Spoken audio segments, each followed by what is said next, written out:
When she does this, she's not just telling you yes. She's saying, I trust you completely.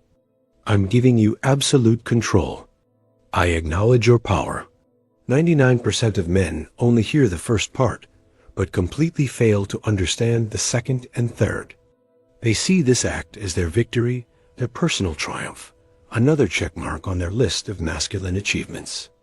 But this is a grand masculine self-deception, a trap for the ego that makes you feel like a conqueror, when in reality, right at this moment, she is conducting your most important exam. She's not looking at your technique. She's looking at your reaction. She is unconsciously testing who you are. A grateful boy who has received a long-awaited prize, or a king who accepts his woman's ultimate gift with dignity.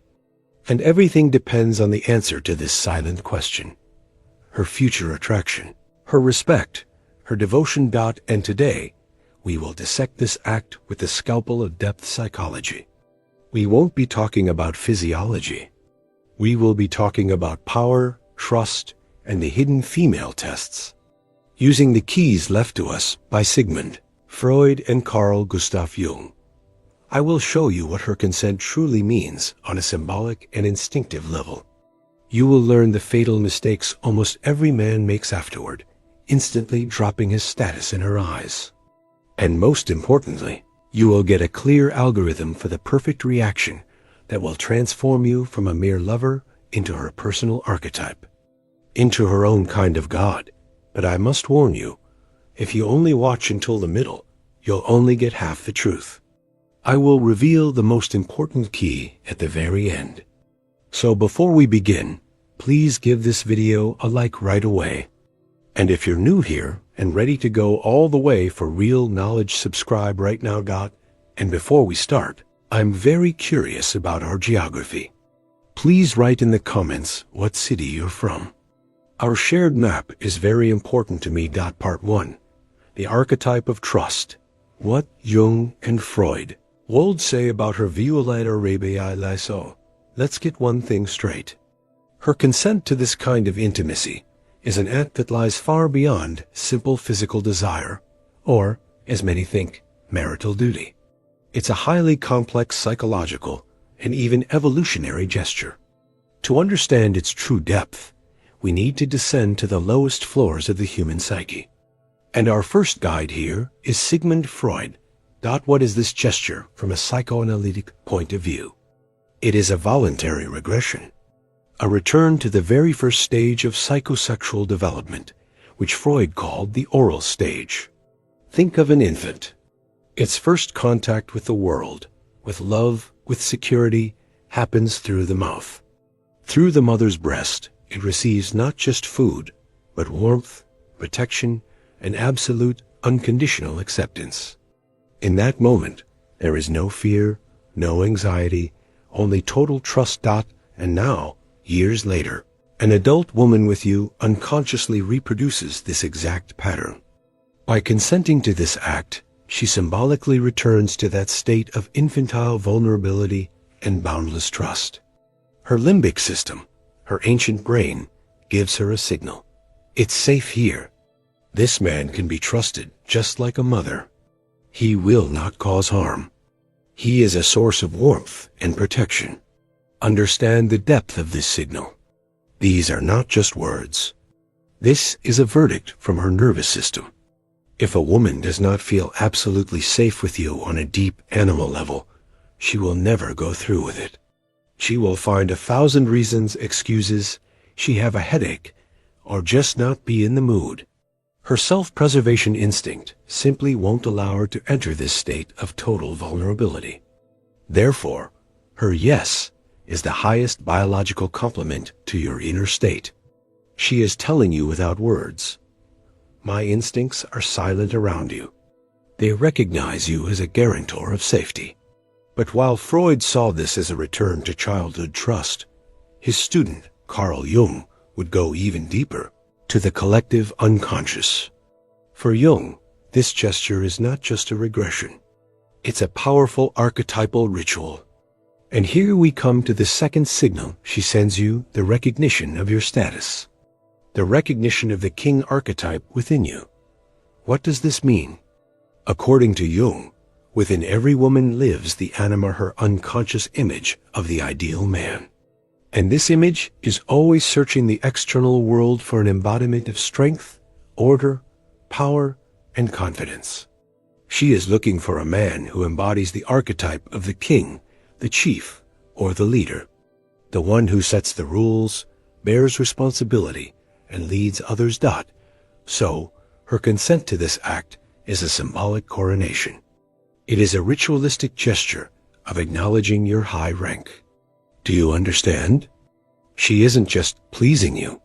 In the language of symbols, in the language of the soul, she is saying, I recognize your power. I see the king in you. I am ready to follow you. This gesture is her way of showing that in the hierarchy of your relationship, you play the leading role. She voluntarily takes a subordinate position, not because she is weak, but because she recognizes your strength. She reserves this act for the one in whom she sees a leader. She will never do this for a man she doesn't respect, for a nice guy from the friend zone, or for someone she considers her equal or lower in inner rank. She might sleep with them, but this gift is reserved only for the one who has passed her unconscious audition for status. Therefore, your biggest mistake is to think you persuaded or earned it. No, you demonstrated the qualities of a king, and she responded with the only ritual embedded in her collective unconscious for such an occasion. This is not your victory. It is her choice. The choice of her soul to recognize you as her king. Part 2. The play of shadow and libido. When her yes isn't what it seems, we've established that in an ideal scenario, her yes is a signal of trust and status recognition. But the human psyche, as both Freud and Jung taught us, is far more complex than just noble impulses. Sometimes the very same actions can be driven by entirely different, hidden motives. And our task is to learn to distinguish them. Let's start again with Freud and his concept of the libido, the energy of desire, which is not always pure passion. Sometimes this energy works strategically. This brings us to understanding the yes as an investment. What is this? It's a situation where a woman makes this gesture not so much from a peak moment of desire, but from an unconscious drive to strengthen the bond, increase her value in your eyes, and in a sense, make you feel indebted. Imagine a situation. The relationship has cooled down a bit. You've started paying less attention to her. Maybe she feels you're pulling away. At this moment, her psyche might launch a defense mechanism. She decides to do something special for you, something she doesn't do for everyone or every day. She makes a powerful deposit into your relationship. It's her way of saying without words, look what I'm willing to do for you. Look how much I believe in you. You won't find another woman like me. Her libido, in this case, is not directed at immediate pleasure, but at a long-term goal preserving and strengthening the union. She is investing her vulnerability, her trust, her time in you. And any investment, as we know, expects a return. She unconsciously expects that after such a gesture, you will become more attentive, more generous, more attached. She raises the stakes to get you to refocus on her. This isn't always a conscious manipulation. More often, it's an instinctive female survival strategy within a relationship. But sometimes, something much darker lies behind this gesture. And here, Jung comes to our aid with his concept of the shadow. The shadow is the part of our personality that we don't acknowledge and suppress. Our hidden desires, selfishness, lust for power, resentments. And sometimes, her yes comes directly from there. This is the yes, as manipulation. In this case, the act of trust turns into a tool for achieving a specific, selfish goal. She isn't gifting you her vulnerability. She's using it as bait. How can you tell the difference between a sincere impulse and such a cunning game? There are 3 subtle signs that always betray her true intentions. The first sign is her behavior immediately after. If it was a sincere gesture, she will be relaxed, tender, perhaps a little shy afterward. She will seek your warmth and protection. If it was manipulation, her behavior will change to one of two things. Either she will become demonstratively cold, as if to say, "I've done my part of the deal. Now it's your turn." Or, conversely, overly affectionate and fawning, preparing the ground for the next step. The second sign is her requests in the following days. If, within a day or two after this act, she makes an unusual, major request to buy an expensive item, borrow money, solve a serious problem for her, there's a 90% chance this was a setup. She created a sense of debt and gratitude in you to make it harder for you to refuse. She's essentially saying, "I did that for you, and you can't do this little thing for me?" And the third, most subtle sign is the testing of your boundaries. After such a manipulation, she might start acting more boldly, testing what she can get away with now. She might be late for a date without apologizing, or flirt with another man in front of you. She's seeing how firmly you're hooked and how much you fear losing access to this gift. If you swallow it, she knows the manipulation was a success, and the lever of control is now in her hands. This is the level of depth you will find in every one of my videos. If this is the approach you've been looking for, now is the perfect time to subscribe. Finally, there is a third, most common hidden reason for her yes, the yes, as a test. Here, the motives of Jung and Freud intertwine. She may genuinely desire intimacy, but her unconscious still uses this moment to conduct a final check. Are you really who you pretend to be? She projected the king archetype onto you. She saw a high rank in you. Now she needs definitive proof. Her test lies in observing your reaction. Your reaction to her gift is the litmus test of your true essence, your self-esteem. She watches how you will behave, like a grateful boy who can't believe his luck, or like a confident man who accepts her devotion as his due, yet still values it. Fail this test, and her attraction, built on the image of a king, will begin to crumble like a house of cards. She doesn't just want to see a man. She wants to see confirmation of her choice. She chose you because she deemed you strong. And if your reaction shows weakness or neediness, she will experience profound disappointment, not so much in you, but in herself and her intuition. And that is a direct path to losing her respect and attraction. Part 3. Men's fatal mistakes. How not to devalue her greatest gift. So, we've arrived at the most critical part. You can be as smart, strong, and successful as you want, but if you make one of two fatal mistakes in the moment after this act, everything you've built up to that point can be undone. It is here, in this brief window of time, that your status is calibrated in her eyes. The first and most common mistake is error number 1. Over-the-top joy, or the boy's reaction.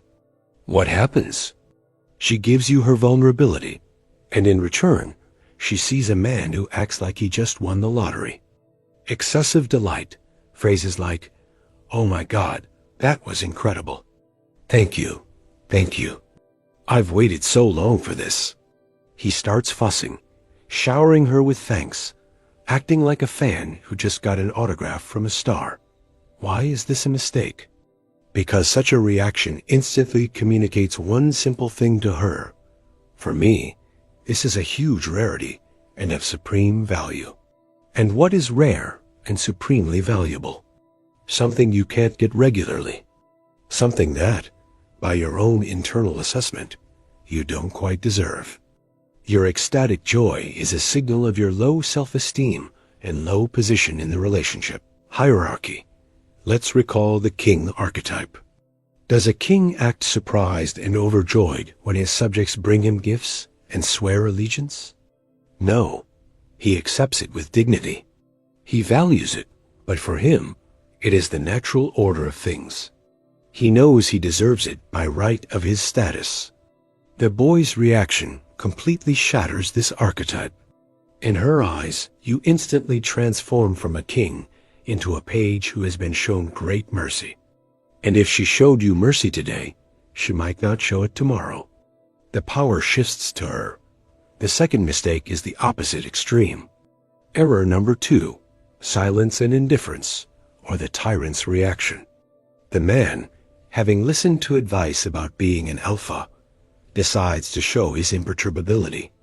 After the act, he silently turns to the wall, or gets up and goes to the shower, or simply picks up his phone.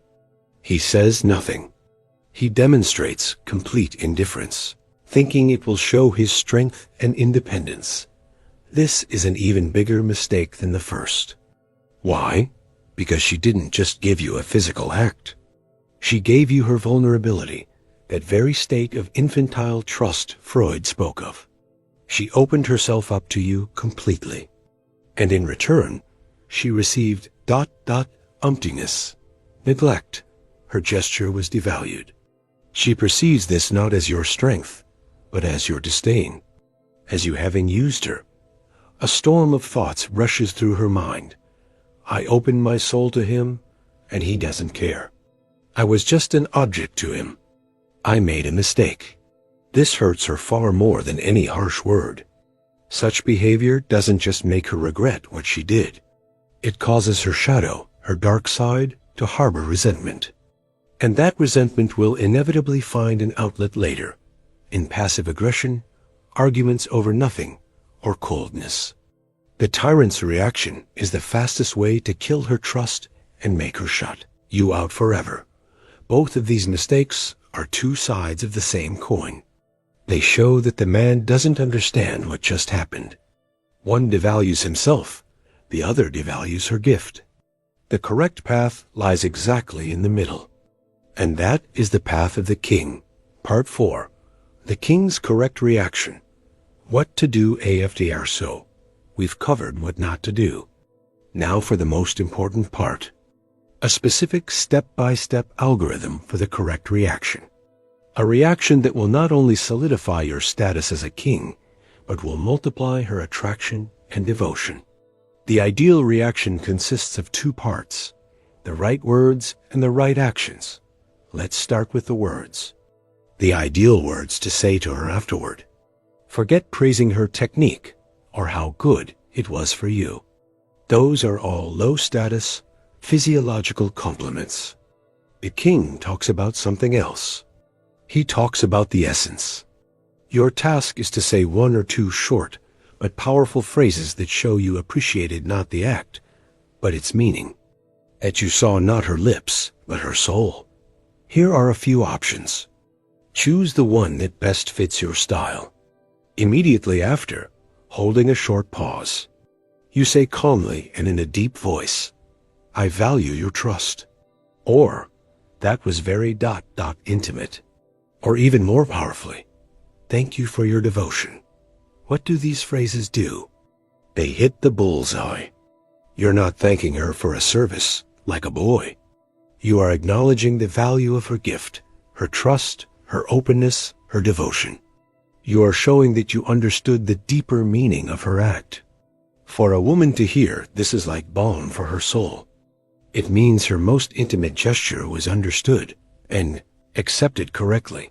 These words instantly place you in the position of a strong, conscious man who sees the essence of things. You are not just a consumer of pleasure. You are a connoisseur of her feminine nature. This is incredibly bonding. She understands that she is with a man who can understand her without words, not a primitive male. And for such a man, she will be willing to do anything. But words are only half the battle. The second, equally important part is the ideal actions. Nonverbal gestures that will cement the effect of your words and silently demonstrate your strength and gratitude. Immediately after you've spoken one of the key phrases, your sequence of actions should be as follows. First, don't fuss. Remain calm and relaxed. Take a slow, deep breath. Your calmness conveys to her that what happened was not a miracle, but a pleasant and natural part of your relationship. This is the behavior of a confident man. Second, Reach out your hand and slowly but firmly pull her towards you. No sudden movements. It should be the gesture of a master calling his woman. You are not asking her to come closer. You are gently demanding her presence. This gesture reestablishes physical contact, but on your terms, in your dominant frame. Third, when she is close, embrace her. And here is the key detail. Kiss her not on the lips, but on the crown of her head, her forehead, or her temple. Why is this so important? A kiss on the lips is a kiss of an equal, a lover's kiss. A kiss on the forehead or crown is a gesture of protection, patronage, the tenderness of the strong towards the more vulnerable. It is the gesture of a father, a king, a god. With this gesture, you are saying without words,